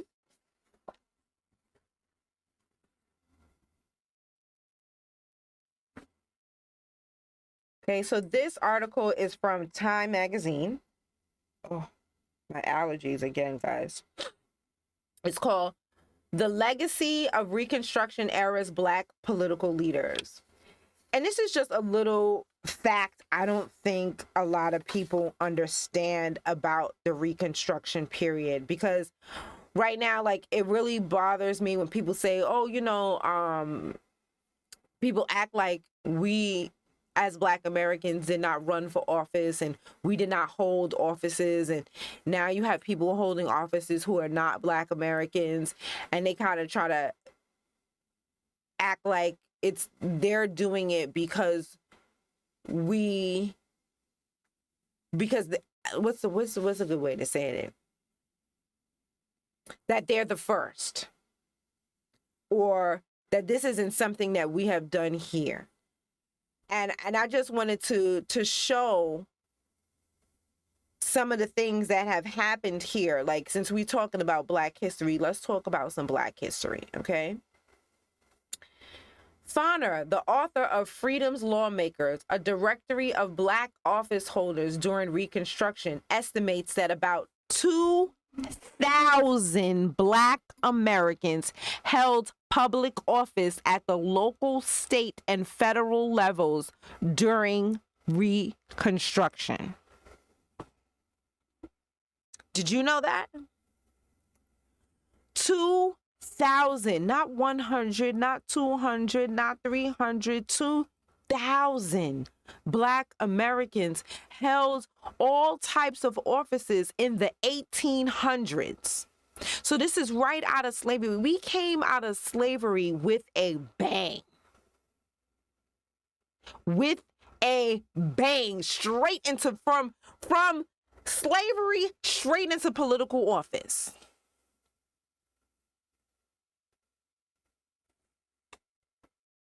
Who could do that? Who else could do that?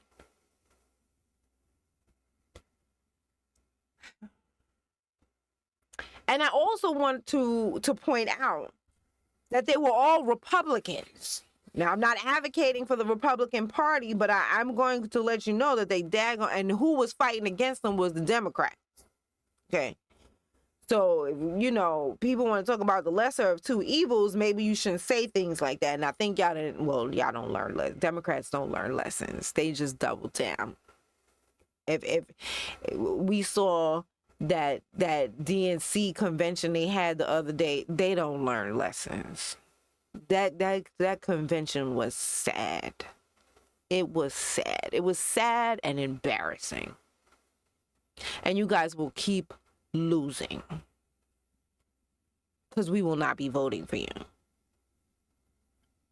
Historians say one of Black office holders' biggest contribution was their role in establishing state-sponsored public schools. This is in the 1800s now. So when we say we built this country,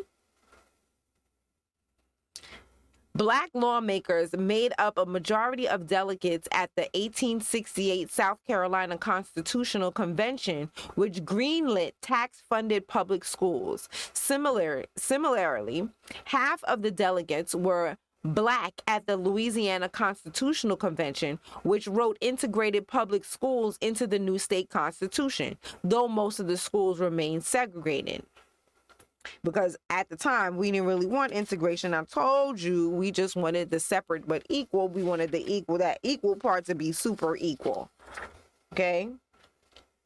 But Black office holders' numbers started to decline after 1887 as a part of the deal to settle the contested 1876 presidential election. Did I want to read all that?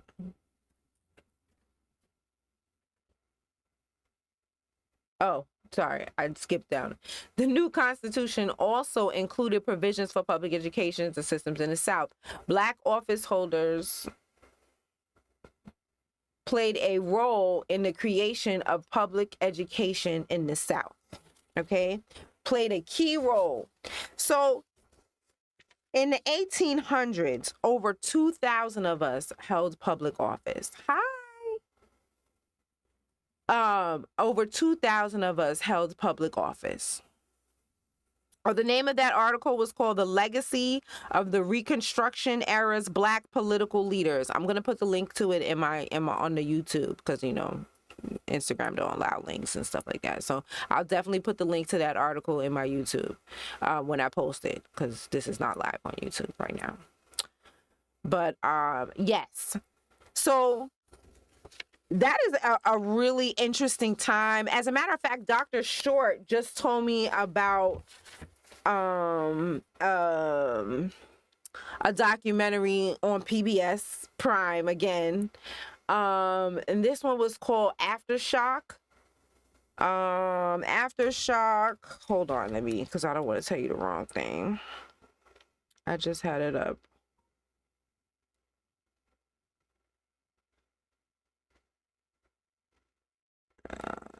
Where is it?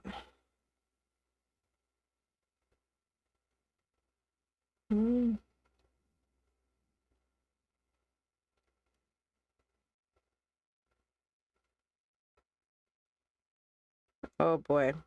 It's called Aftershock, something about Aftershock Beyond the Civil War. That's what it's called. Aftershock Beyond the Civil War. That's another good one. And PBS also has another good one on the Reconstruction itself. I don't remember the name of that one, but that's the one I learned the most about Reconstruction, and you know how many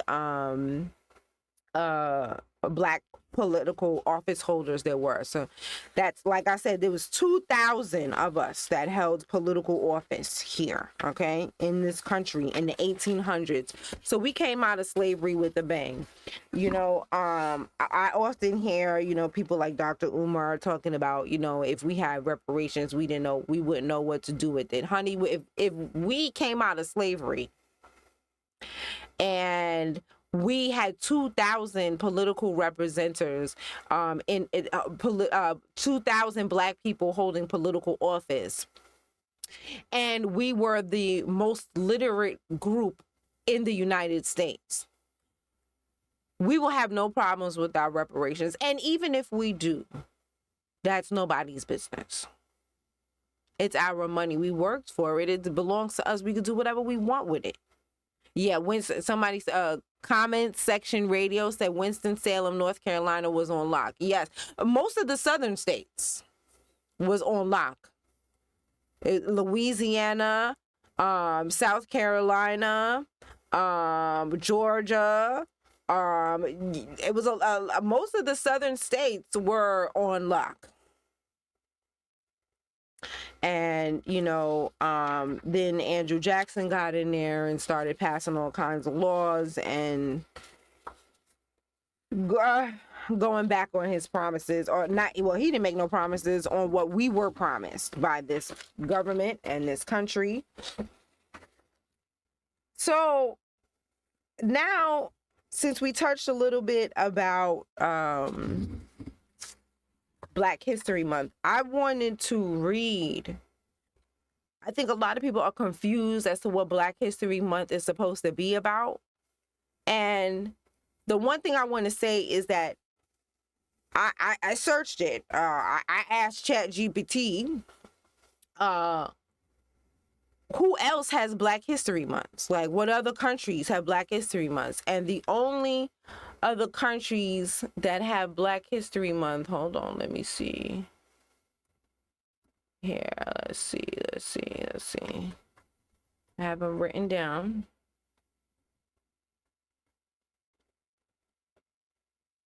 Here we go.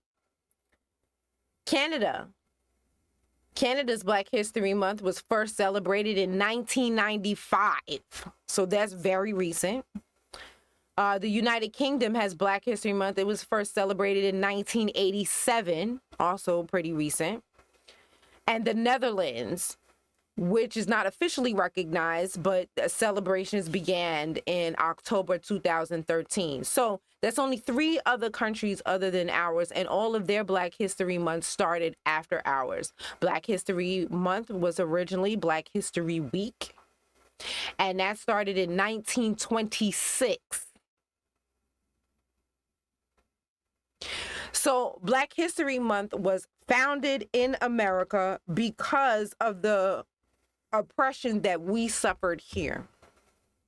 It was something that we founded, not that white folks founded and gave to us. So when I saw people up in arms and upset, yes, by Carter G. Woodson, when I saw people up in arms and upset because they were saying that Trump was going to take Black history away, let me tell you something. Trump can't take away Black history because Trump didn't give it to us. Do you understand that? White folks can't take Black history away because they never gave it to us in the first place. We are the ones who started Black History Week. We are the ones who joined with Carter G. Woodson in that. We are the ones that kept celebrating it every single year from 1926 up until 2025. And we are the ones who extended it to a month. And then everybody else jumped on our wave as usual. So can't no white man, president or not, take away Black History Month because they never gave it to us. We gave it to ourselves. It is for us, by us. So you can't scare me by telling me that some white president is going to take away something that they never gave us in the first place. Come on, y'all. Come on now. You're not scaring me. And people like that who are fearful that the current white president, as if we haven't had a whole bunch of them, the current white president is going to take it away. You want white approval too much. Because why do you even care? You supposed to celebrate Black History 365. What you mad about? Whether he makes a proclamation or he don't make a proclamation, who gives a rat's behind? Because we're going to do what we do, what we've been doing since 1926. So I wanted to read to you what Carter G. Woodson said about Black History Week, which is how it started for him. Hold on. No, that's Negroes with Guns.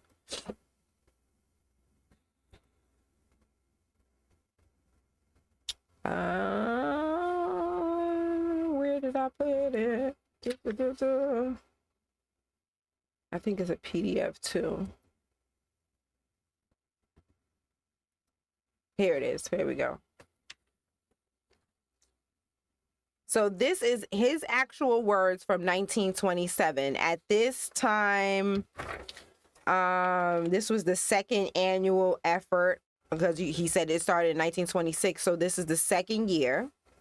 And this is just some of his thoughts on what he has to say about, hold on. Let me make it bigger.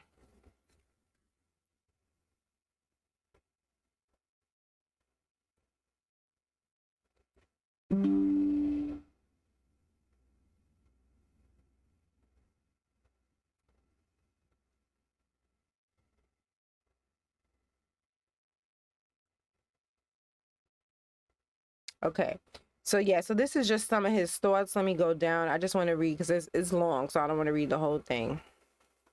Okay, here we go. This is the meaning of Negro History Week. It is not so much a Negro History Week as it is a History Week. We should emphasize not Negro history, but the Negro in history. What we need is not a history of selected races or nations, but the history of the world void of national bias, race, hate, and religious prejudice. There should be no indulgence in undue eulogy of the Negro. The case of the Negro is well taken care of when it is shown how he has influenced the development of civilization. The demand for literature was not restricted to those sections of the country in which Negro schools are established. White schools interested in interracial matters asked also for such literature and availed themselves of the opportunity to direct attention to the achievements of the race during Negro History Week. So, as you can see, he started it, and white schools jumped on the wave. They availed themselves of the information that they were already given to the Black schools. They joined in what we were doing.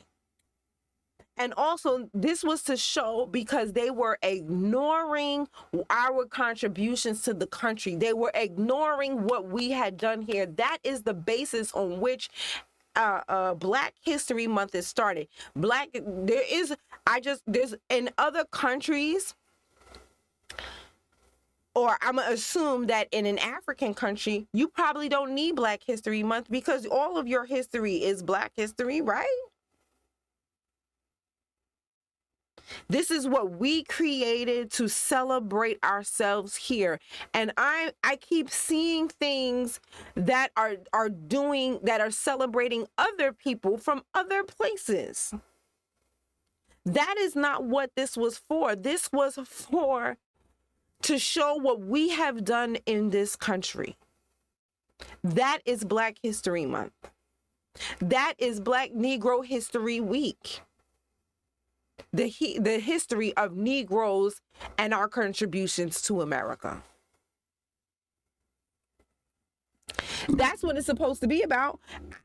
I don't understand. I've been seeing so many things. You turn it into something else, and it's also not supposed to be a eulogy to the Negroes, which means where you sit here and you talk about the same people every year, year in or year out, making it boring for the kids.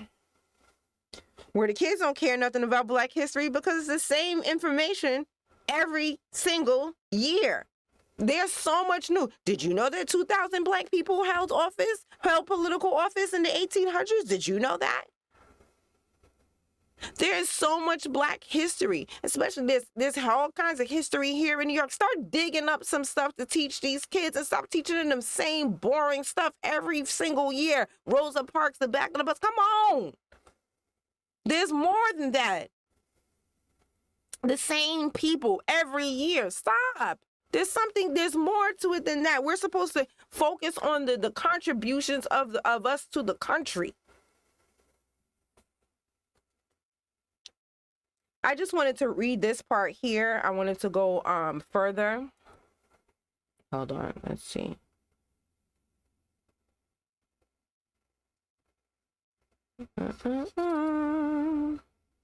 I wanted to talk a little bit about how it was received by other Black people.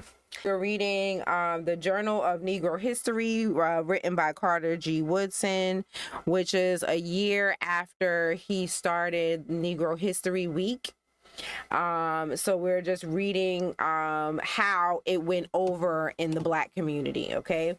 Because I was stating before that, Democrats were trying to, scare us into thinking that, Trump was going to cancel Black History Month, which he ended up not doing. He ended up doing actually the opposite. And, but even if he had, my point was that white people didn't start it and white people can't end it. So, not near white president started it and not near white president will end it. So, and those of you who are looking to white presidents to validate your Black History Month or History Week or whatever, that's your problem. That's not our problem. And we are stronger than you. Because you're looking for white approval, so you definitely ain't strong. Anyway, so we're going to continue, just wrap this up here. So it says that here, the demand for Negro history literature was unprecedented. It is safe to state that within the past 2 years since the instituting of the Negro History Week, elementary history of the Negro has become more common knowledge among the race than any previous time in history. The manner in which persons and agencies undertook to impress the thought of Negro achievement upon the public mind varied according to the point of view of the persons concerned and the constituents that they served. The ordinary elementary schools incorporated such ideas into the reading matter given the pupils from day to day. The higher grades resorted to declamations and recitations. Pupils in high schools and others more advanced stage playlets visualizing the life and history of the Negro. Schools and colleges which found it inconvenient to make such preparation, which required constant drilling, invited men and women well informed in the history of the Negro to address the student body at the hour of assembly each day during the week. In this way, there were few schools or communities which did not feel the impulse of the hour and had not the opportunity to profit by the enthusiasm thus manifested and the information disseminated. So again, like I was saying, not near a white man started Negro History Week, which then grew into Negro History Month, and not near a white man could end it. Okay. I also feel the same way about Juneteenth. Just to throw this in there right before we leave. Juneteenth being a legal holiday was something that always kind of got on my nerves, because I just felt like, why? Because when you make something a federal holiday, now everybody, you can't pick and choose who gets to partake in the holiday and who doesn't, because it's a federal holiday. So which means banks are closed, businesses are closed, and certain people, most people who have who have certain kinds of jobs, get the day off. And I feel like the majority of those people are the people who have the day off are white folks. So why the hell should they get a day off for Juneteenth? I never appreciated that. I prefer it to be in-house, where we do our own celebrations, we do our own thing, because now they have changed it and sprinkled it and put a whole bunch of extra things on it that don't belong on there. They didn't change the colors from red, white, and blue to red, yellow, and green, and gold, and all kind of colors of countries that don't have nothing to do with America. But that's the colors that they choose to use for things like Black History Month and Juneteenth. So again, I'm not a fan of white people joining on our bandwagon and doing what we do, because they make it whack and corny, and then things like that. So that's the end. Basically, just to wrap this up, affirmative action was never for us. I showed you who benefited from affirmative action, who benefits from DEI, who was in hiding before who benefited from the civil rights movement. I showed you who was in hiding before the civil rights movement. I showed you who was actually extremely instrumental in the NAACP, which, if we look at the name and National Association for Colored People, we could see that just in their name, they're not for Negroes or Black people, because it's not even in their name. They're talking about colored people from the name, so they letting you know from the door who they're about, because they're not about us. I showed you a video of where Black Americans went to the Martin Luther King gathering that they had in South Carolina, and when people came with reparations quotes from Martin Luther King, they were pretty much kicked out. So even in the year of our Lord of 2025, they are still behaving in the same way that they did during its inception. And then I went on to talk about Black History Month and how they can't take it away from us, and because they didn't give it to us. And that is everything. Just to end the program, I want to say rest in peace, rest in power to Neely Fuller Jr. Him and Dr. Francis Cress Welsing changed my life. I'm no longer confused about white supremacy, what it is, and how it works. And thank you for joining me. I'm no expert in anything, in any field of any kind, except I'm only expert in being me and being Black. I am an expert in that. I am no expert. I am no scholar. I am just somebody who learns things, and I'm trying to teach you some of the things that I learned, because I didn't know them before learning them recently, so I'm going to, turn you guys on to some of the things that I've learned. So that's all I'm here to do, and read articles so we can read things together. All right. Well, thank you so much for joining me tonight. I really appreciate it. I hope you learned something today, and bye. We're going to start by dampening the face and then use our step 1, which is the Hydrate and Cleanse Facial. It is pH balanced, so this particular cleanser does not get soapy. It will not lather up. The soapier the product, the higher the pH. The lower the pH, the optimal environment for fighting bacteria. And it also creates the optimum environment for moisture.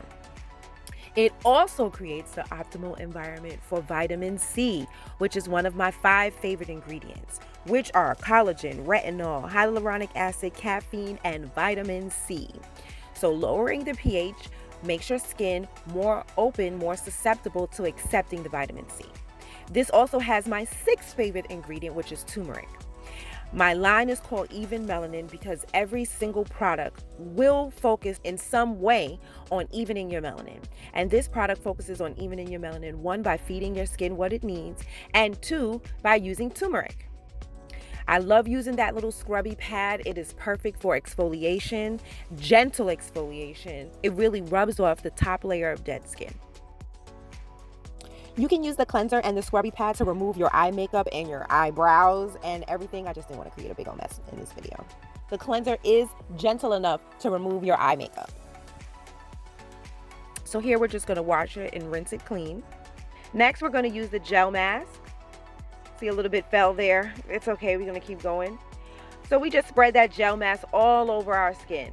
Now, this is very, very gentle. Feel free to rub this on your eyelids. The hyaluronic acid is actually good for your eyelashes and your eyebrows. I use this gel mask when I'm doing dermaplaning.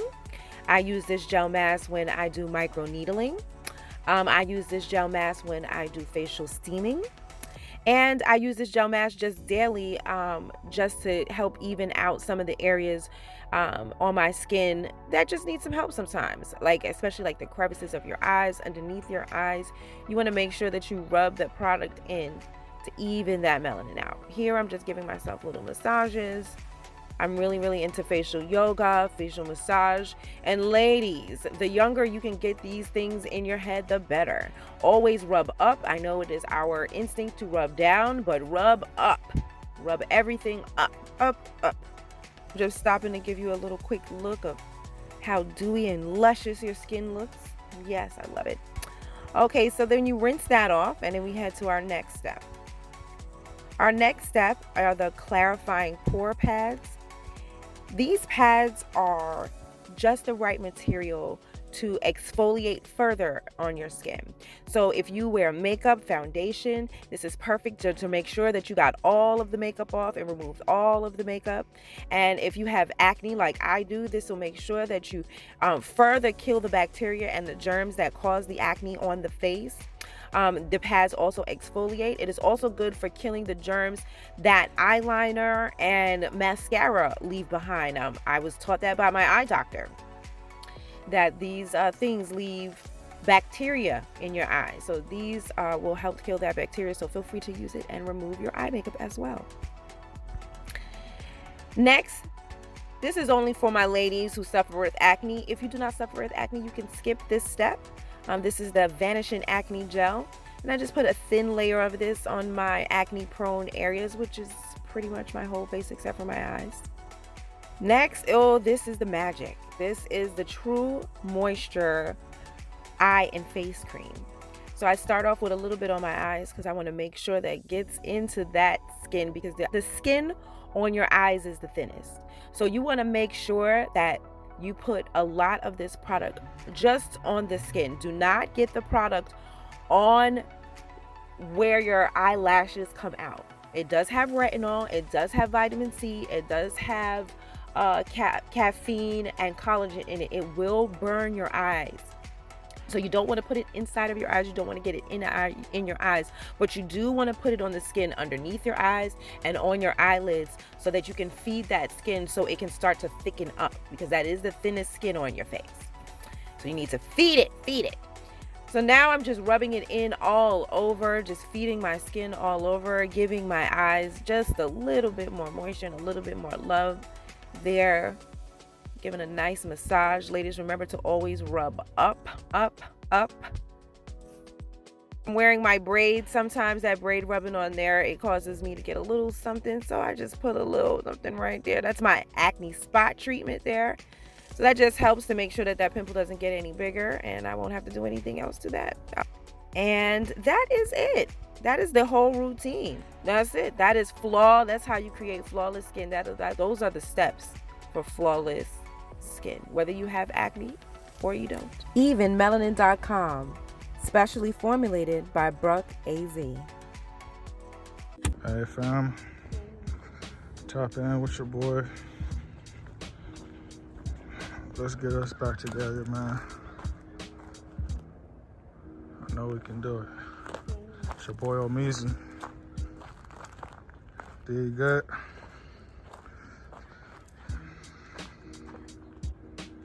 My brother D out here with us.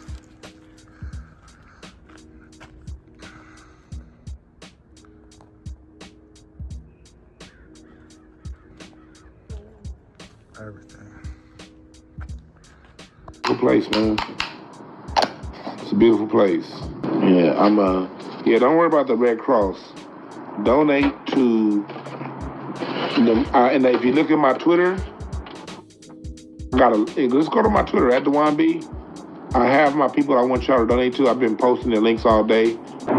Go to my Twitter. I got the links up to my boy Derek, my boy Tay. These people lost their houses, they lost everything. Everything that they know, gone. Please donate to them, please. If it ain't nothing but $5,